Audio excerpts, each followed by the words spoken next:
진짜 용산은 변한 게 없다.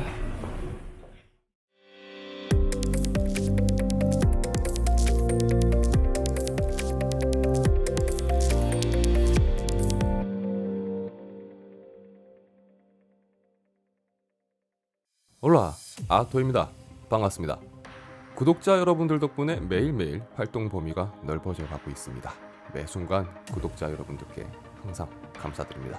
지난 1월 24일 목요일 용산에서 기가바이트의 RTX 칩셋을 탑재한 신형 노트북 런칭 프레스 행사가 있었습니다. 네, 안녕하세요, 아토입니다. 오늘은 기가바이트의 그 새로운 RTX 그래픽 칩셋을 탑재한 그 노트북, 신제품 노트북의 발표 행사장에 왔거든요. 엠바고가 걸려 있어서 제가 촬영하는 이 행사 날 촬영하고 나서 바로 영상을 공개하지 못하고요.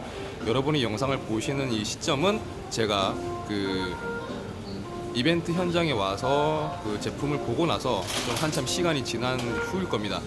어쨌든 기가바이트에서 새롭게 선보이는 RTX 칩셋을 탑재한 고성능 노트북들 다 함께 보시도록 하죠. RTX 탑재 노트북의 졸업 입학 시즌 출시를 계속 말씀드렸던 터라 이번 행사에서 공개될 노트북에 상당히 기대가 컸습니다. 참고로 오늘 영상에서 보여드리는 모델은 어제 1월 29일부터 판매가 시작되었습니다. 이번 행사에서 소개된 노트북은 에어로 15, Y9과 에어로 15 X9입니다. 아시다시피 기가바이트에서 출시되는 노트북은 어로스, 에어로, 사브레 크게 세 가지 라인업으로 구분됩니다. 에어로는 전문가용 노트북으로서 높은 활용성 및 크리에이티브한 작업이 있어서 높은 사용감을 제공하는 모델입니다. 물론 게이밍 성능도 두루 갖추고 있는 모델이고요. 이번 출시된 에어로 15 Y9과 X9의 경우 지포스 RTX 2080과 RTX 2070 맥스Q가 탑재되었습니다. 이번 제품에서 기가바이트가 강조했던 부분은 제품을 구성하는 부품들의 단일 브랜드화였습니다. 인텔 부품과 마이크로소프트 AI가 들어가고 패널도 100%다. LG와 AO가 들어가서 고객들에게 항상 똑같은 품질을 제공을 해드릴 수가 있을 것 같습니다. 그리고 앞서 말씀드린 것처럼 올 인텔 인사이드로 CPU와 SSD 그리고 썬더볼트 3포트 킬러 와이어리스를 탑재를 해서 고성능 주요 부품을 인텔 제품으로만 구성을 해서 아주 효율성을. 유독 관심을 끌었던 부분은 MS의 애주어 AI 탑재였는데요. 그동안 노트북을 사용하면서 모빌리티를 강조하다 보면 상대적으로 작아지는 배터리 용량으로 인해 실제로는 얇고 가벼워도 외부 활동에 제대로 사용하기가 쉽지 않았었습니다. 그러다 보니 그동안 노트북은 사용하는 상황에 맞춰서 별도로 모드를 선택해 준다든지 사용자가 배터리 사용량을 줄이기 위한 조치를 따로 해줬어야 하는데 애주어 AI가 사용되는 모습은 꽤나 신선했습니다.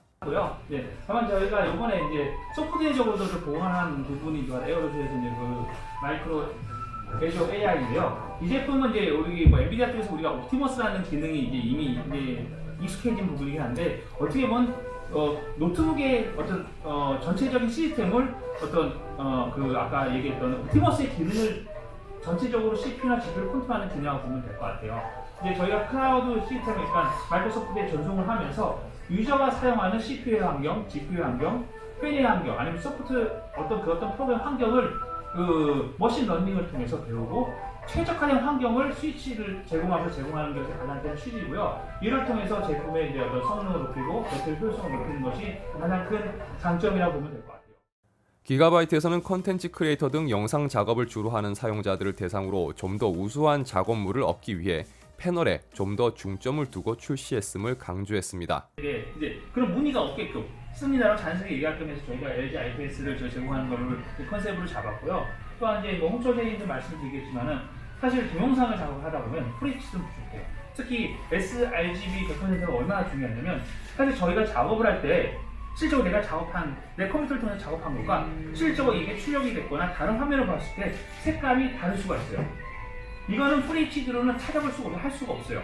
그러면 이런 컨텐츠 크리에이터들이나 영상 작업하는 들에게는 이 4K의 sRGB 100% 지원하는 것이 정말 중요하거든요. 근데 이런 솔루션을 갖고 있는 노트북이 현존하는 노트북은 거의 없다고 보시면 돼요.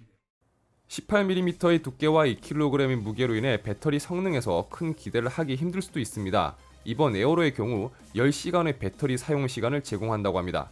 RTX 칩셋을 탑재하고 새롭게 다가올 기가바이트의 에어로 15에 대해 간략히 소개해드렸습니다. 이번 행사에서 열성적으로 제품 설명을 해주신 기가바이트 홍규영 지사장님과 채널 아토박스 구독자분들을 위해 짧게나마 인터뷰를 진행해보았습니다. 안녕하세요. 기가바이트 지사장 홍규영입니다. 오늘 이렇게 오늘 발표에 와주셔서 정말 감사하고요.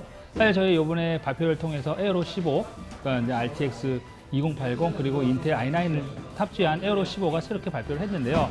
단순히 하드웨어적인 스펙뿐만 아니라 AI 애주어나 아니면 기타 소프트웨어적인 부분까지 좀 더 완성도를 높인 에어로가 이제 이번 이제 1월 29일부터 해서 여부를 만나뵙게 됐는데, 혹시 신학기 시즌 오면서 뭐 새로운 게이밍 노트북이라던가 아니면은 어떤 디자인용으로 노트북이 필요하시다면 꼭 에어로 15 제품을 한번 고려해 봐 주시고요.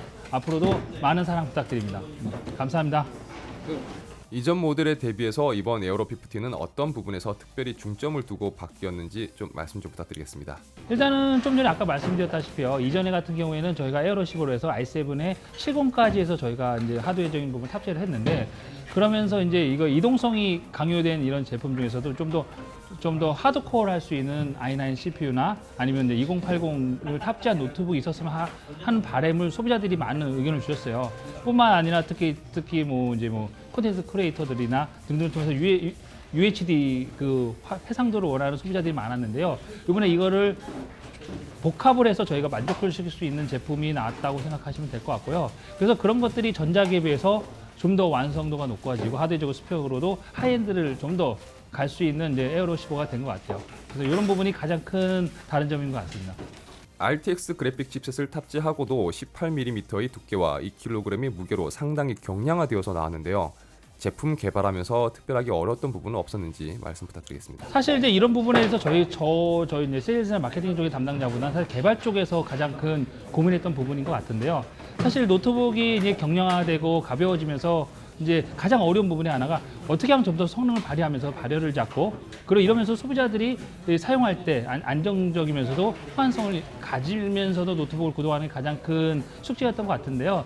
그래도 저희가 기가바이트가 지난 30년 동안 가져온 그래픽 카드나 보드의 기술력을 가지고 이런 이 종합된 기술을 저희 이 에어로스에 접목을 시켰기 때문에 그런 부분이 가장 어렵다고 표현하기보다는 가장 큰 숙제였는데 이걸 잘 풀어가 나갔던 것 같아요. 그래서 이거를 저희 기가바이트 이제 엔지니어분들에게 정말 감사하고요. 이런 부분에 대해서 이제 소비자분들도 추후에 사용하시면서 아, 이래서 기가바이트구나 하고 아마 느끼실 수 있을 것 같아요. 이전에도 기가바이트 노트북을 제가 리뷰를 했었습니다. 다른 브랜드도 마찬가지였지만 노트북 리뷰 후에 구독자분들께서 항상 궁금해 하시던 게 발열과 소음 부분이었는데, 이번 에어로 15는 이 발열과 소음 부분에서 어떤 보강이 있었는지 말씀 좀 부탁드릴게요.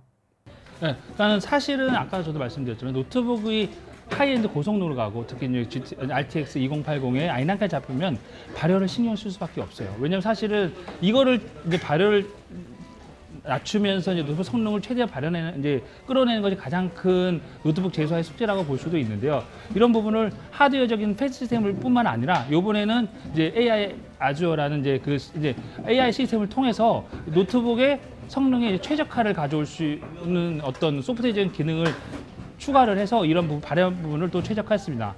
예를 들어 이제 이런 AI 아주어가 클라우드 시스템을 통해서요, 머신 러닝을 통해서 사용자가 느낄 수 없는 그 하나하나의 기능이나 CPU나 GPU의 어떤 그 사용 용량을 조율해주면서 연산을 처리하면서요. 그래서 이제 그 팬 소음이나 발열을 최적화했습니다. 그래서 기존 전작에 비해서 좀 더 쾌적한 환경에서 노트북을 사용할 수 있을 것 같습니다. 오늘 소개해주신 노트북들은 곧 아토박스 채널에서 구독자분들이 보실 수 있는 거죠? 당연히 그렇죠. 그래서 혹시나 필요하시면 아토박스 쪽에서 언제 문의 주시면 좀 더 좋은 조건으로 저희가 할 수 있도록 노력을 하도록 하겠습니다. 감사합니다. 예, 감사합니다. 네, 오늘 고생 많으셨습니다. 감사합니다. 네. 앞으로도 여러분들께 기회가 되는 대로 다양한 소식과 정보를 전해드릴 수 있도록 노력하겠습니다. 그리고 늦었지만 2만 구독 채널을 만들어주신 구독자 여러분들께 진심으로 감사드립니다. 고맙습니다. 지금까지 아토였습니다. 아디오스.